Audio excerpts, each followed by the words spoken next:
Okay, I think we can get started. So welcome everyone to the Joint Canadian Science Publishing, so CSP, and Society of Canadian Aquatic Sciences, SCAS, webinar titled Charting the Future of Canadian Aquatic Sciences, a Community Conversation. This is part of a series of webinars that SCAS has been hosting, which is called the Aqua Series. My name is Christine Madliger. I'm an assistant professor at Algoma University in Northern Ontario. I'm the chair of the webinar committee for SCAS. I'd also like to introduce Albana Berberi, a journal development specialist with CSP. So together we organize this session and we'll be serving as co-moderators. So I want to let everyone know, I think you got an indication before you came into the room that the webinar is being recorded. So we'll have it available on the SCAS YouTube channel following the event, and you can view our other previous webinars there too. A number of these have been co-led with CSP. Now, before we get started, we did want to acknowledge that we're coming together as a group virtually. We're spread physically across Canada, as well as potentially in other regions of the world. So we want to recognize all of the Indigenous peoples on the lands that we are on today. So we wanted to ask that everyone just take a moment to consider the territory that they are situated in, and you can think of your own personal responsibility and processes of reconciliation. I also think it's important when we come together as sort of a larger group that we think about the role of our Aquatic Sciences Society, of our publishers, our workplaces in terms of reconciliation and trying to bridge awareness with action as well. So today's webinar brings together 3 editors from CSP journals who are leaders in aquatic science research in Canada. Through a series of moderated questions, the panelists are going to share their experiences working and practicing in this research space, and we're also going to have an opportunity to think about the future. So by having this conversation, what we were hoping to do was highlight opportunities for things like connecting our different aquatic subdisciplines, trying to make our society more diverse, and making our science and practice both relevant locally as well as globally. So I'm going to pass it over to Albana, who will give you a little bit more information on how we're going to continue with the webinar today. Thanks, Christine. We're very lucky today to be joined by 3 incredible panelists. We have Dr. Irene Gregory-Eaves, a professor from McGill University and an editor at FACETS. We have Dr. Karen Kidd, a professor from McMaster University and an editor at Environmental Reviews.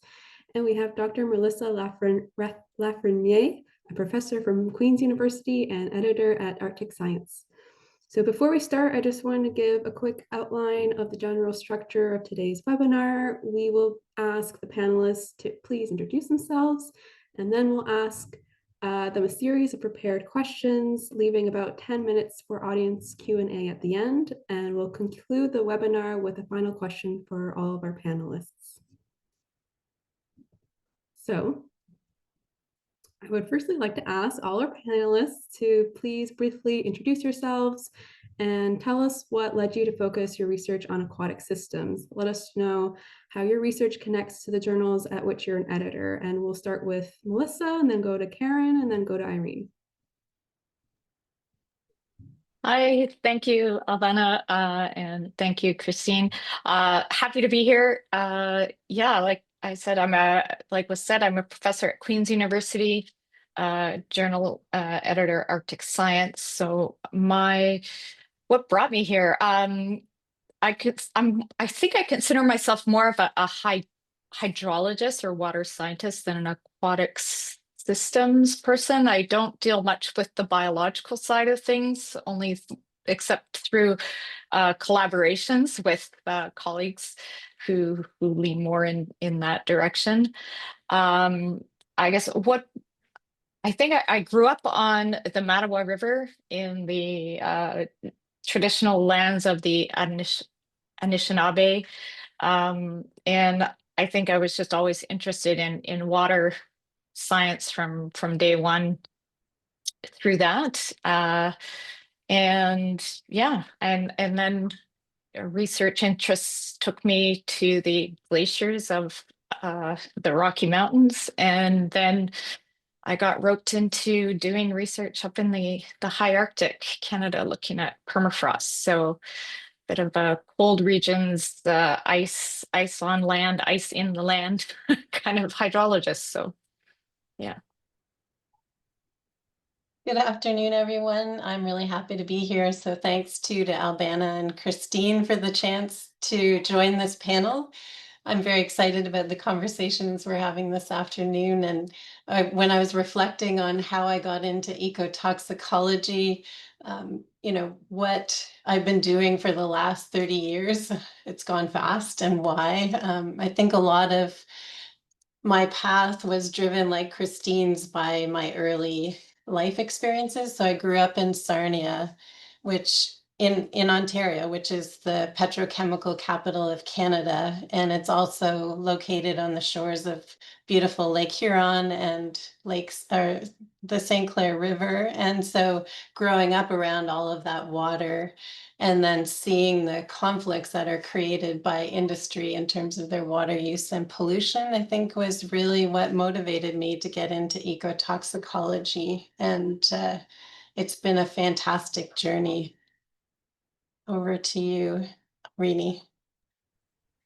Thanks. Yeah, I'm also really thrilled to be here and excited by the conversations we're going to have, and wanted to give a shout out to Christine and Albana for inviting me.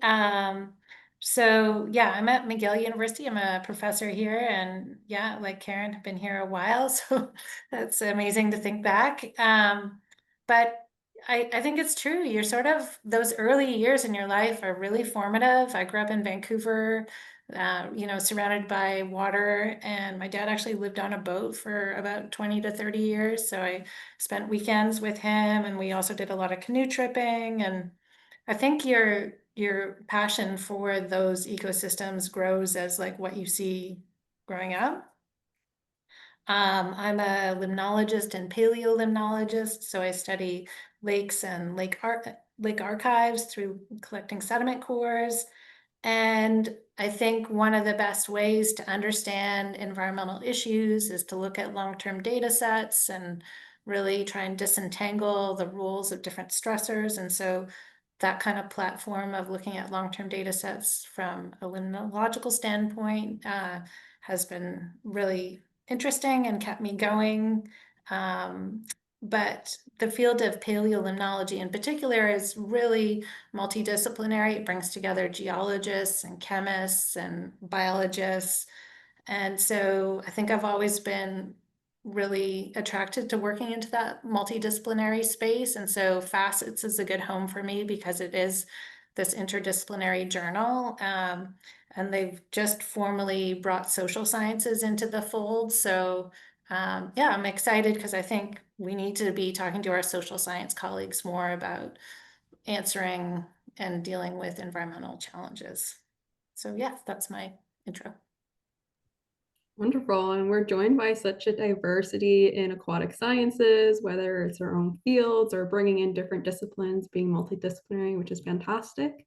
And with that, I would like to ask our panelists, in your role as a journal editor, are there any trends that you've observed in aquatic research in terms of growing themes or techniques, locations, theories, etc.? And we'll start with Karen, and then we'll go to Irene, and then we'll go to Melissa.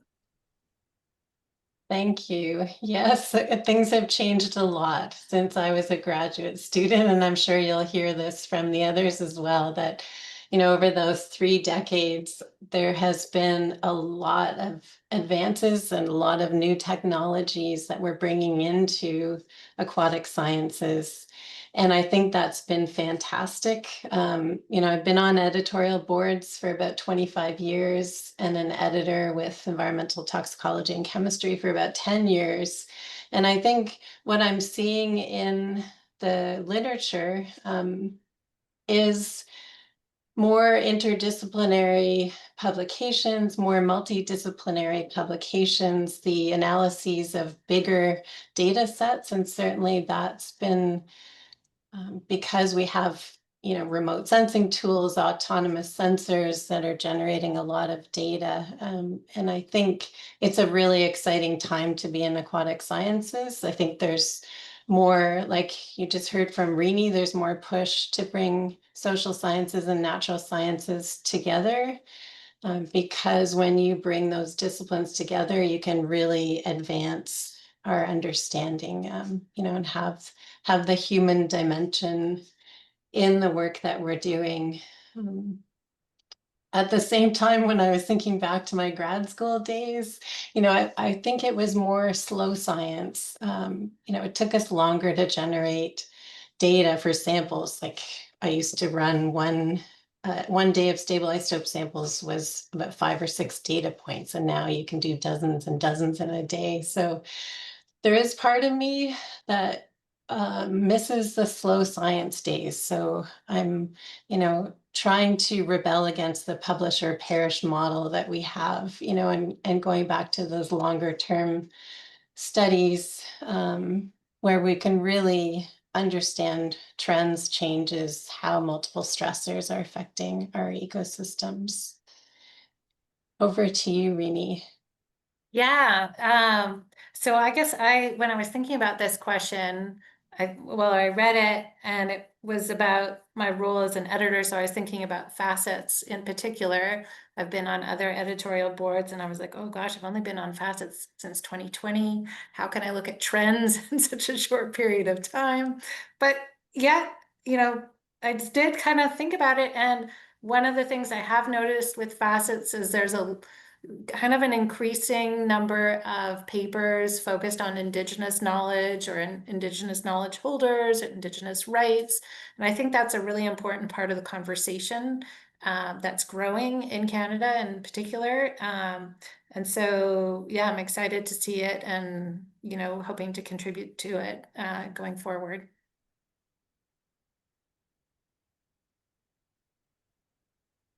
So maybe over to Melissa, sorry. Should have said Okay. that. Thanks, Irene.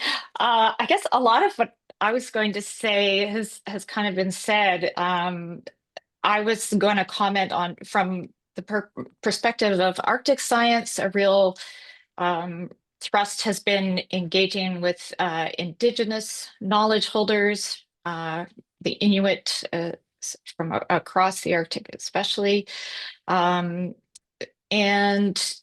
also bringing their knowledge into the fold of our understanding of the aquatic systems. So that's been the big part of it. Also, I think, like everywhere else, and hydrology in general has always been this discipline that's drawn and learned so much from all the disciplines, whether it's physics, chemistry, and I think even more so in cold regions because of the thawing of the ground. There's a lot of integration across even with tools and people from all sorts of realms, so that geophysical tools, the remote sensing tools, going from the very local and trying to broaden that out to the larger scale.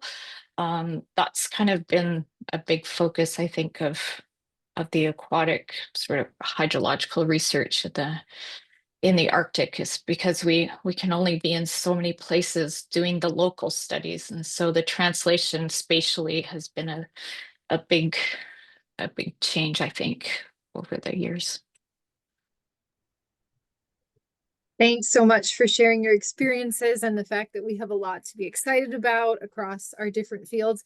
So I'm going to follow that up with a question about making aquatic research more inclusive and accessible. So if we have, all of these exciting things that we have at our grasp, how do we make sure that people feel included and that it's accessible and our field is diverse, for example?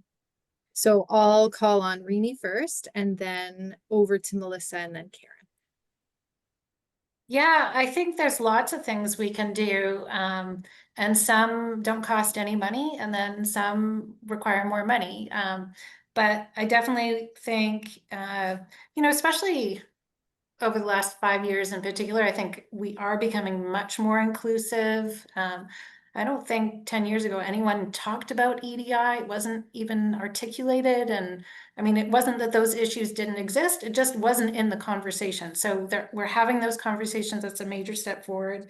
I think another thing that we can do is, and I believe maybe Emily Bernhardt was among the first to kind of coin the term kind science. Like there's a lot we can do. Like everybody, when you go to a conference, is smart. And so just recognizing that there's a way to give feedback that's super positive, and when you're positive, those, you know, people that you're sharing that feedback with are much more likely to listen too. So there's a way in which we can communicate that's super friendly, and yet still provides feedback and room for growth. We're all on a journey at different places in that journey. And so recognizing that, you know, really junior trainees just haven't had the opportunity to read and reflect and hear about, you know, as much science. And so, you know, maybe there's some issues that can be corrected, but in a very friendly way. So I think that's something that I'm definitely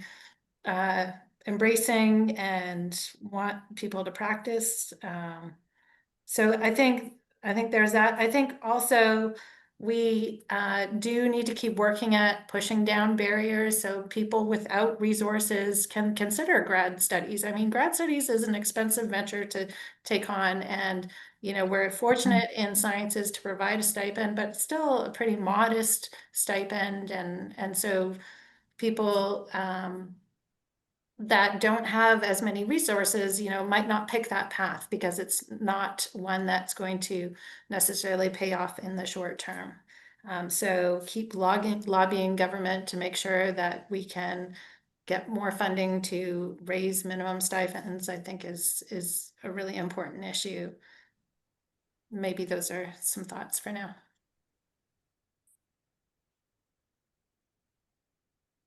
Yeah, I think I agree with the trying to, you know, work towards getting people involved and engaged and making it accessible early on in people's careers. So I guess my thoughts turn to, you know, just having more access to field schools, even at, you know, the upper year sort of undergraduate degrees, so as to facilitate that inroad. Like you said, not everybody can afford to go on some of the more, you know, I guess excursion type exciting field schools. But I mean, we all live in areas where we have ready access to water, and it doesn't cost a lot of money sometimes to, you know, just get a classroom of people out, and there's that diversity is there in the classroom. And I think, you know, if we can try and, you know, excite and engage people at that early kind of, or I guess late bachelor's, but early career, like before they're making those decisions about grad school, I think that's one way we could facilitate a lot more diversity. Make them, yeah, and I don't know, I think I've seen such an increase in diversity since I started. I think when I was a grad student, there was really one woman hydrologist in all of Canada that I'm aware of who did work in the Arctic and that was Kathy Young from York University. And you know, now you look around and you know there's women everywhere, and there's people of color, and there's just such a range. It's really, I mean, obviously we can always do better, but I think we've come such a long way even in my short time. I'll call it short. It's I'll leave it at that. I'll pass it over to you, Karen. Yeah, I agree that the landscape in aquatic sciences has changed a lot because it was really dominated by men when I was a graduate student, and it's great to see so many women in the field and people of color as well. And I think in order to improve diversity, make this field more inclusive and equitable, there's, you know, two things that come to mind. The first is about education, you know, just raising awareness about the barriers, different needs. For example, we had a fantastic workshop on neurodiversity recently, and just listening to someone that is neurodiverse and understanding the accommodations that really help them thrive in an academic environment was what I found super beneficial. So there's lots of examples like that, I think, where we could have workshops, webinars, just to raise awareness of those barriers. I agree that funding support for minority groups to attend conferences is an excellent idea, and make sure that those opportunities are available for diverse groups. I think there's a lot of things that societies can do and are doing. So, for example, there's the Women in River Research seminar series, there's the Amplifying Voices series that ASLO has started, and the SCAS organization has also done a lot of those kinds of seminar series to increase the profile of groups, diversity in science, just making sure that there's role models out there for the younger generation, that they see themselves in this field. And I think there's some fantastic programs out there now that are making those experiences available. So I'll just highlight one of them that's called FREED, that started a few years ago. And FREED stands for Field Research in Ecology and Evolution Diversified. And it's a group of BIPOC graduate students and recent graduates that are taking undergrads from minoritized groups and getting them out into the field for intensive experiences, banding birds, for example, assessing water quality, collecting insects. And these kinds of experiences are really transformative because they let the students have those really hands-on experiences that you don't always get in an undergrad program. So I think having more of those kinds of programs is fantastic and will really move us forward in terms of increasing diversity in all kinds of ways in aquatic sciences. Thanks to everyone for sharing your thoughts. The next question I want to ask has to do with collaboration, and everyone in a previous answer has mentioned that one thing that they're seeing is more researchers who are connecting with other groups. And so what advice would you give someone who wants to collaborate more with either other researchers, with practitioners, with knowledge holders, to extend their research questions and be a little bit more interdisciplinary? So let's start with Melissa, and then we could pass it to Karen and then Irene. Yeah, thanks. I think really it's about, looking for who's, doing, I guess, tangentially related aquatic science work, where either in your region or your area of interest or region of interest, and really don't hesitate to reach out and say, I'm really interested in what it is you're doing. I think the fact is we're all in need of drawing on expertise from other people in order to understand these issues. You can't, as one individual, do anything. You can't just drill all the questions by yourself, and trying to understand ecosystems requires a systems approach, requires people from all sides of that system engaging. And I think that's what's made my whole research career interesting and continue to be exciting, is just the breadth of collaborations that I've been able to engage in. And I was fortunate that I had someone approach me to collaborate on their work as a early career scientist. And yeah, I'm always more than happy for people to reach out and say, hey, I'm really interested in this. And so I think the community out there is very much welcoming to interdisciplinary collaborations and inputs. And so I think it's just a matter of really, taking the step to reach out to someone if you're interested in that sort of thing. Yeah, that's I guess all I can say.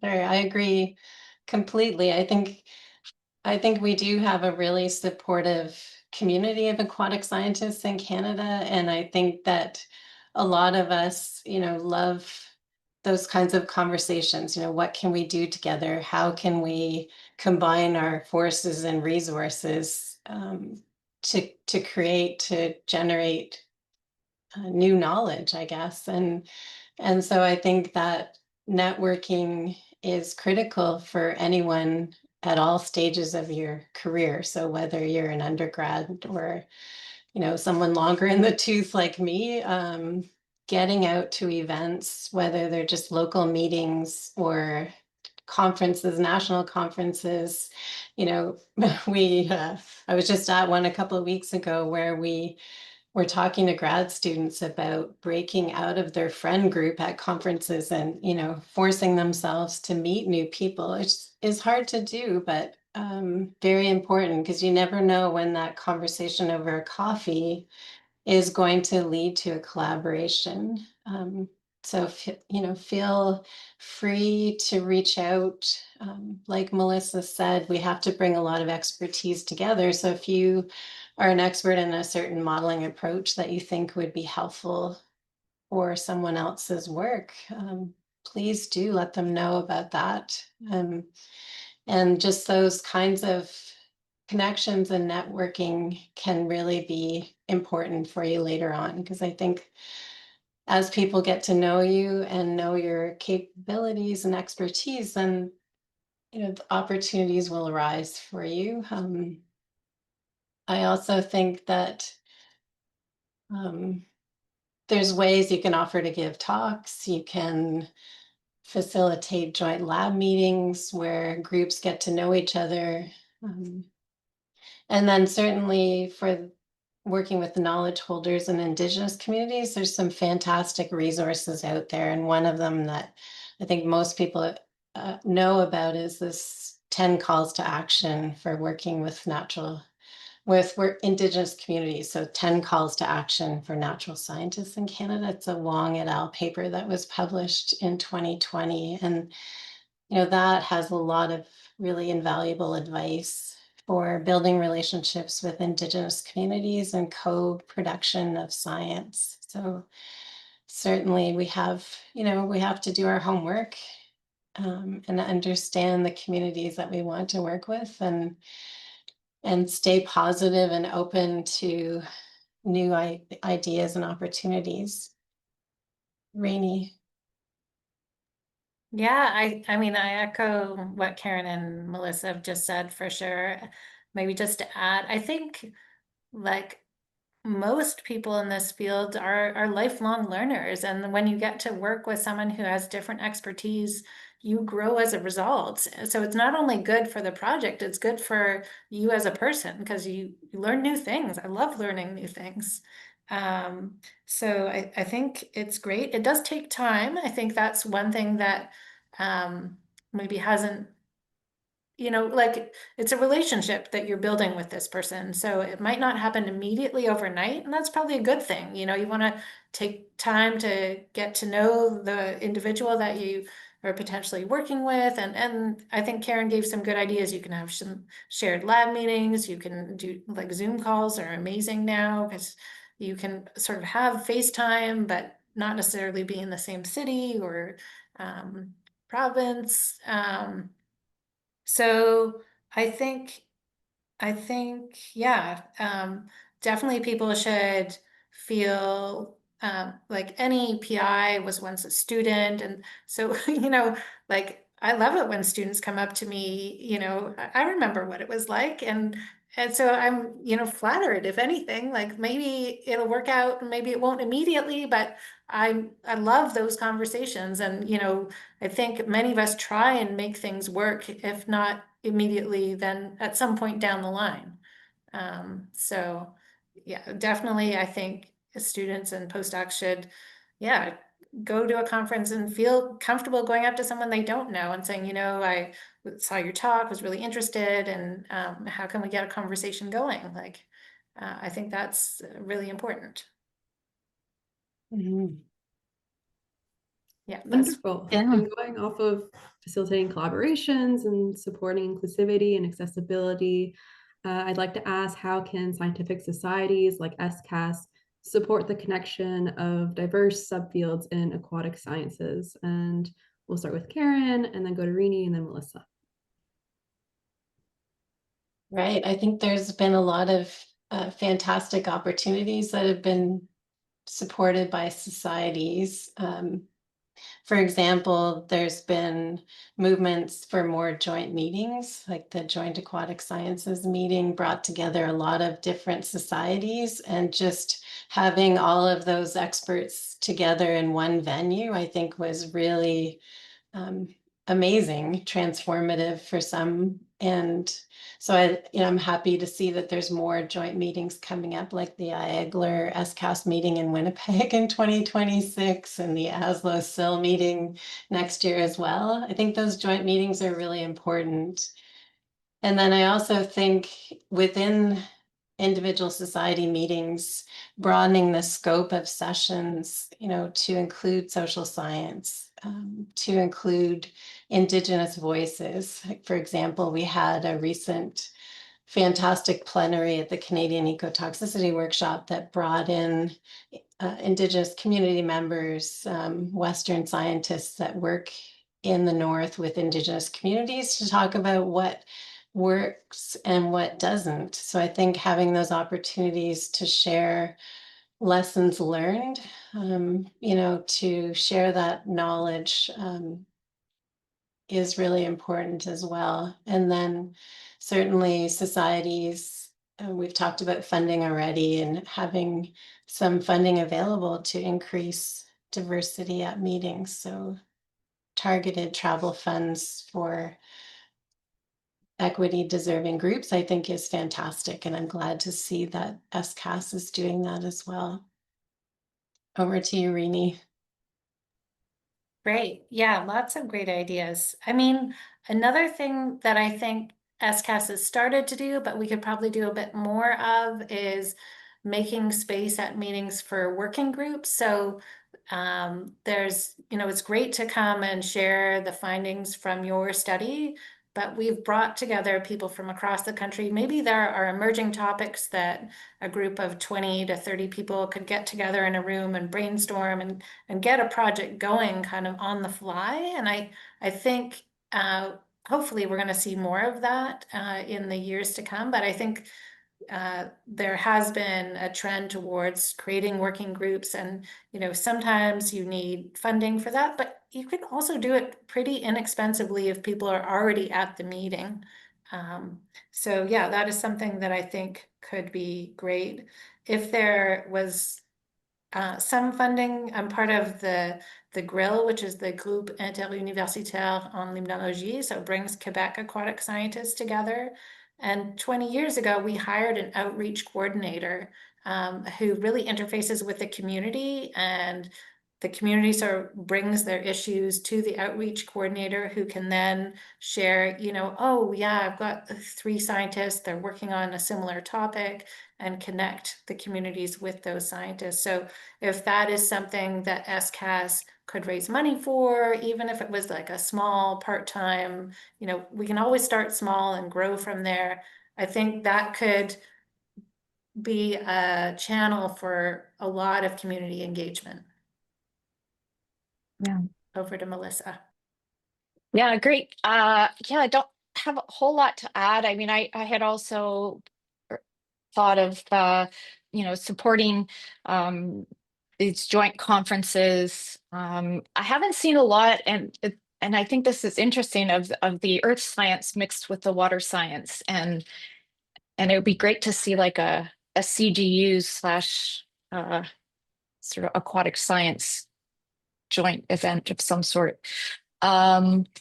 Also, yeah, one thing that I think Karen mentioned is supporting for travel for minority groups, and this is something that ArcticNet, who is a society or a network I've been working with, has done consistently over the decades that I've been with them. Is they've been supporting travels so that Northerners could come to conferences, and actually have had held a conference 2 years ago. They held it in Iqaluit in order to have the conference where the people are, and that was tremendously well received. And yeah, making space at conferences for Indigenous collaborations. I co-chaired a series of sort of water science sessions at the last Arctic Change meeting in Ottawa. And the first session was really focused on community engaged research. And it was so well attended. There was like, people were sitting on the floor. It was incredibly, it was just incredible to see how much interest was there, and to have these Indigenous community-based researchers being the ones presenting the work and giving them that space and the time to have their voices heard. It was really moving and just transformative, in so many ways for so many people, I think. So I think having more of those opportunities and encouraging those opportunities is great. Awesome. And before I ask my next question, I just wanted to remind the audience that we have a Q&A coming up. So if you have any questions for our panelists, please feel free to drop them in the Q&A. And for my next question, I'd like to ask the panelists, similar to the last question, how can journals, such as FACETS, environmental reviews, Arctic science, how can journals support the connection of diverse subfields in aquatic sciences? And we'll start with Irene, and then go to Melissa, and then Karen. Yeah, this was the question I found actually the most challenging. But I was wondering if maybe there's an opportunity for virtual special issues to be created that span the Canadian Science Publishing series, so that often special issues are just with FACETS or just within Canadian Journal of Fisheries. But what if we had a theme that cut across the different journals? And that might be a really great way of bringing back some of the older literature that is just so foundational. But anyways, that was the idea I came up with. I don't know, but I'm happy to hear other ideas as well. That was exactly the idea I came up with. Because we've done this at Arctic Science with a couple of journals. So we had the drones journals. So we had a joint kind of terrestrial sort of ecosystem and drones issue, and I'm forgetting the other one now. But we had a couple of Canadian Journal of Earth Science and Arctic Science had a joint issue. So I was thinking exactly the same thing. It's just having these joint issues that would really put a spotlight on some theme that crosscuts would be fabulous. Agree. I think special issues like that have been done by the AGU journals, and I think there's a lot of opportunities to do more of those kinds of special issues within the CSP community. I just wanted to take a little bit of a different path too, that I think journals, there has been more programs, more policies to support diversity in science, and it's great to see. I wanted to give a shout out to Maggie Xenopoulos at Trent, as Maggie is an editor-in-chief for the AGU journal, JGR Biogeosciences, and just got a fantastic award for her work on promoting diversity in journals. And it would probably be fantastic to get Maggie to talk about all the different initiatives that she's done, you know, from training of editors and reviewers on biases to bringing in policies for authors and reviewers on inclusive peer reviewing, and just getting the statistics out there. For example, she's written editorials about the statistics of men versus women on the editorial boards, submitting papers, you know, and comparing that to the community in AGU and identifying needs to increase diversity and talking about what's worked and hasn't worked. So I think, you know, there's also a need.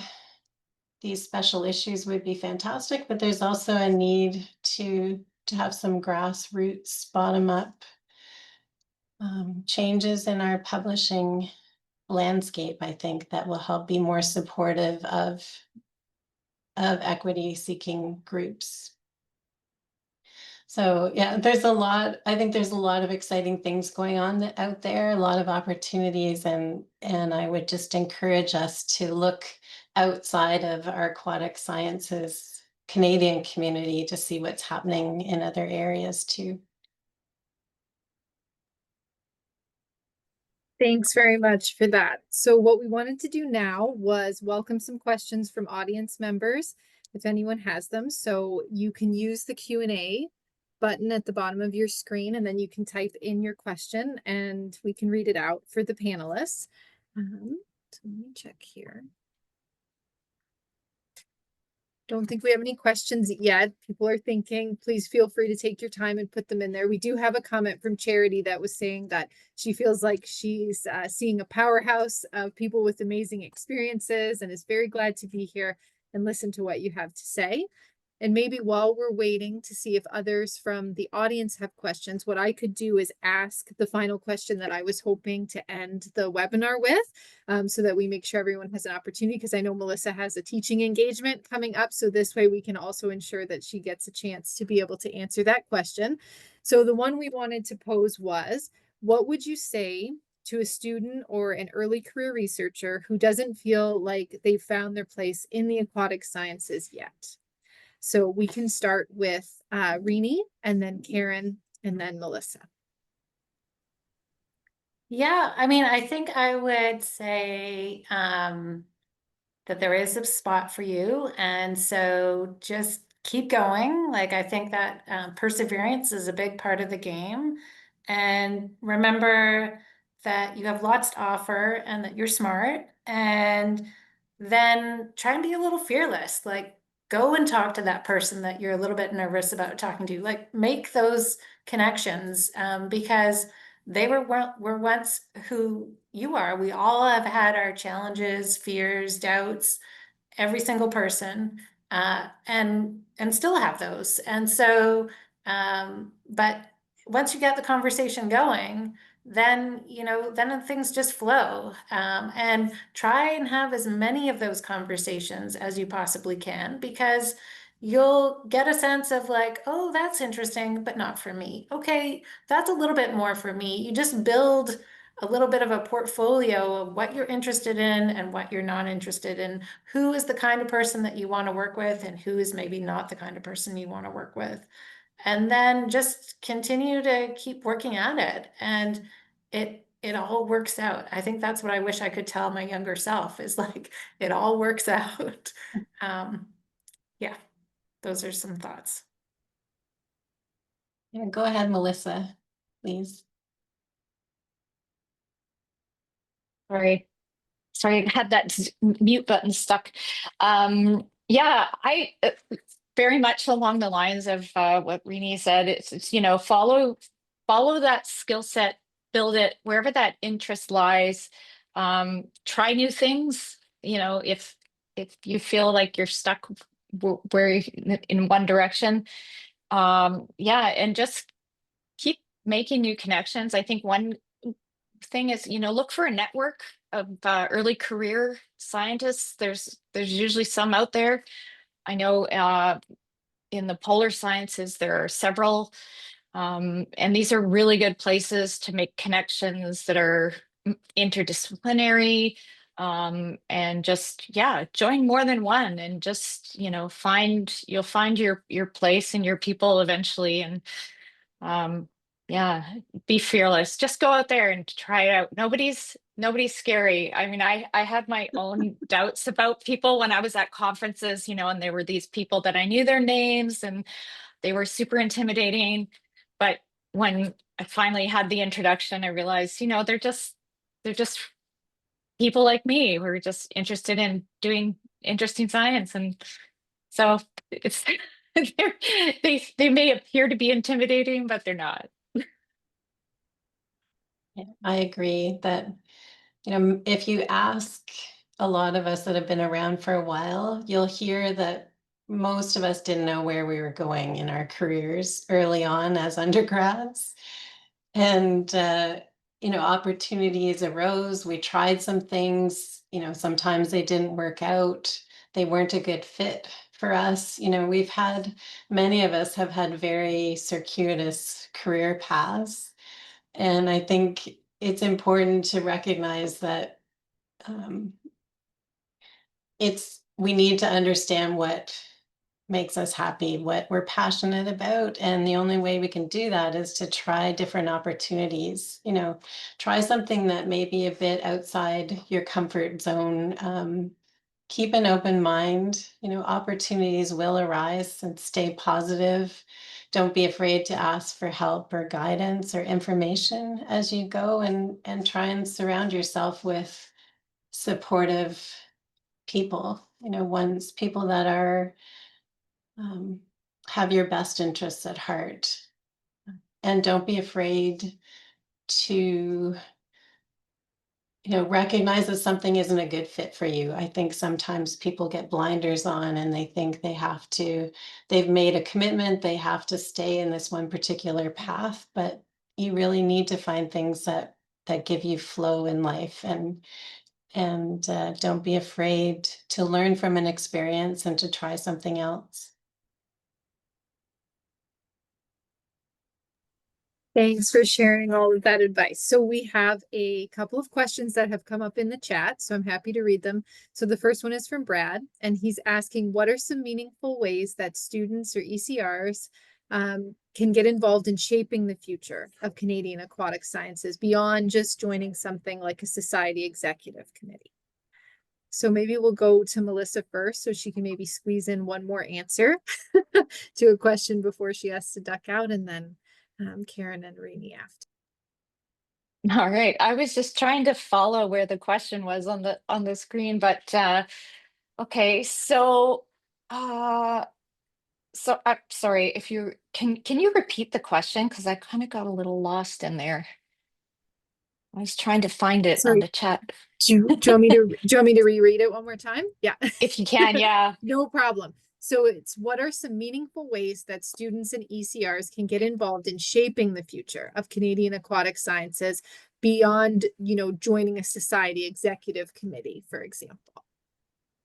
Oh, wow. Well, I know there are some, I think if you're thinking in terms of the publishing world, there are some journals that have early career reviewing sort of associate editors. I know that Arctic Science has started that recently, and that's been a great way to get early career folks involved. And that's also drawn in a lot of diversity, because again, I think the diversity is there in the early career. We just have to continue to cultivate and support that diversity as best we can to keep them engaged. Outside of society executive committees, yeah, I'm a little outside of that. I'm a little at a loss. It's a very good question. I wish I knew better. Those of us who have just been academics don't know how to answer that question. It's a great question. I think just getting educated on science needs of different communities in Canada can be really valuable. I think we're moving more towards co-creation of science, whether it's government and academia or Indigenous and non-Indigenous communities. And I think if I was going to go back in time, I would have spent more time understanding the science that policy decision makers need and working on addressing those needs. I think when you're influencing policy, you have more impact in what you're doing. And I think that's something I've been thinking a lot about, is how to get my science to those decision makers.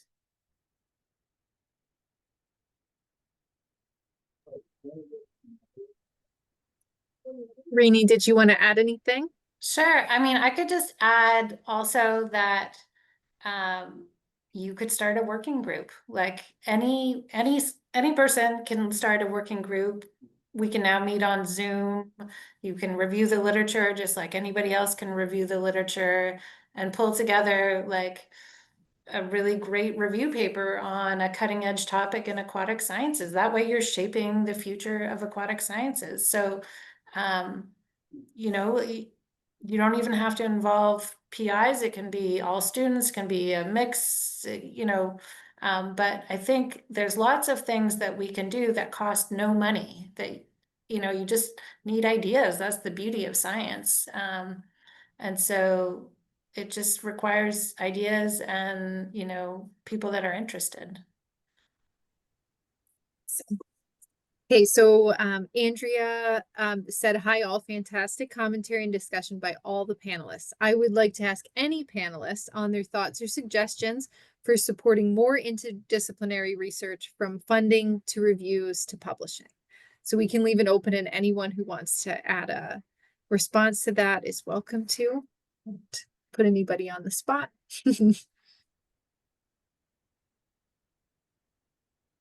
Okay, I'll jump in and just say that that's about understanding different disciplines and being able to communicate across disciplines. I think there's always been the conversation that bringing social scientists and natural scientists together means learning each other's language, right? So finding opportunities like special sessions where, as a natural scientist, I can understand social science a bit more to be able to work comfortably with another discipline. I think those kinds of events are really helpful.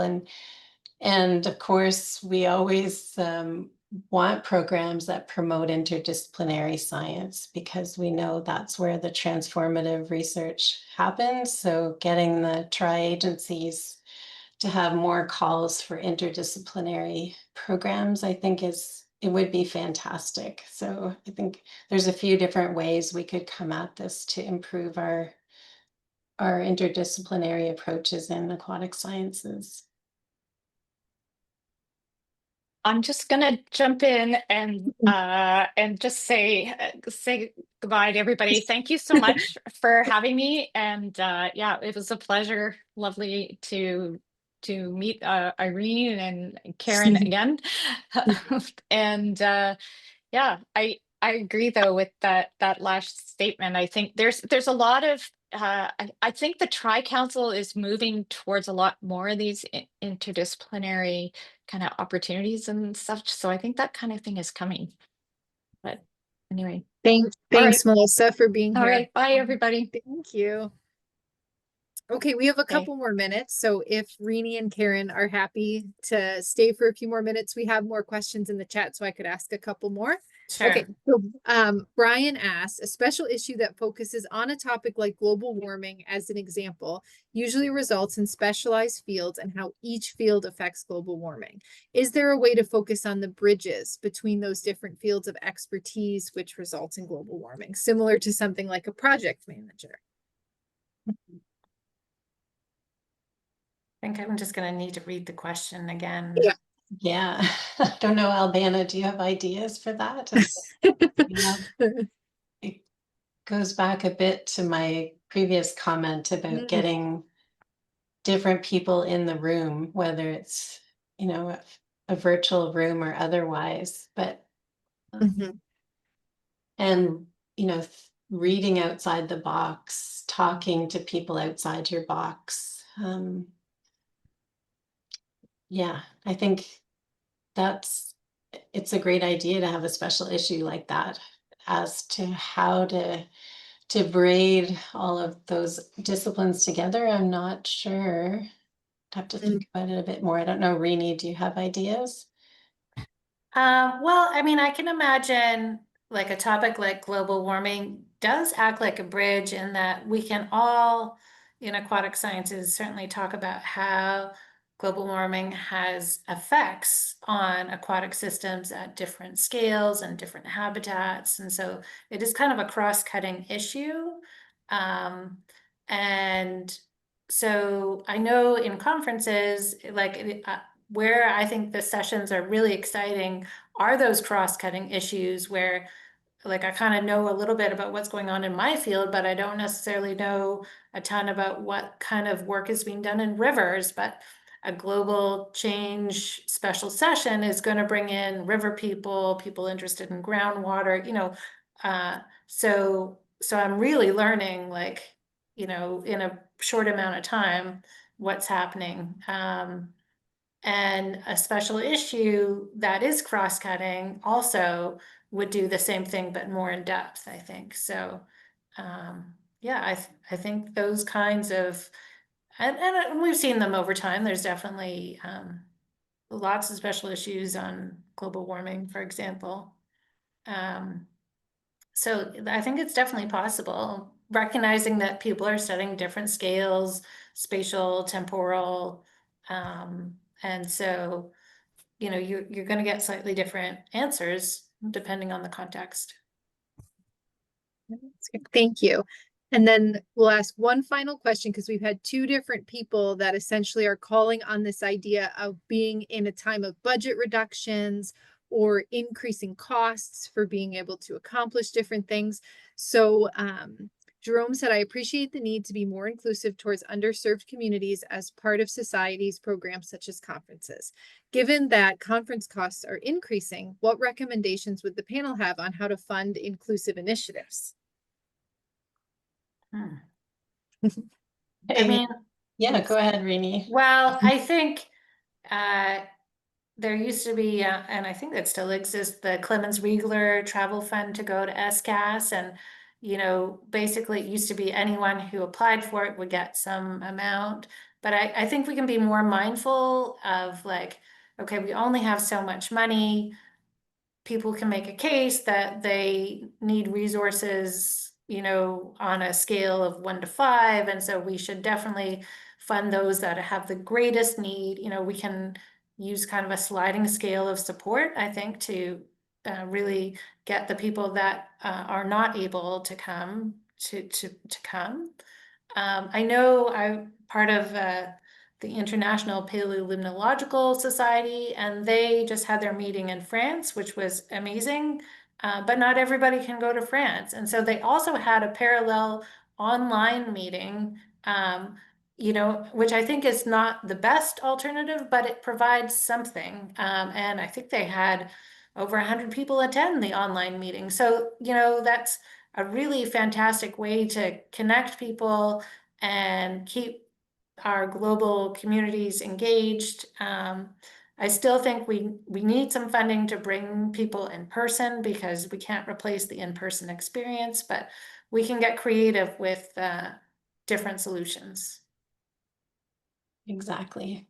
I agree and echo those comments. I think there's creative ways we can ensure that people are included, that even in a resource limited time, you know, those hybrid meetings are great options for people that can't travel for either financial or family reasons. And then maybe having more joint meetings, you know, where you bring societies together every several years. Those are great options for people that can't travel to conferences every year, and you get more bang for your buck at those joint meetings. So I applaud all the societies that are thinking that way. Wonderful. Thank you both. And on behalf of myself and Christine, Canadian Science Publishing, and the Webinar and Communications Committee at SCAS, thank you everyone for joining us today. Please keep an eye on both of our social media pages and websites for more webinars, and we're happy to offer these webinars for free. However, we want to encourage those who are enjoying attending these webinars to please consider signing up for membership for SCAS and joining the community more formally. And you can find details on the SCAS website.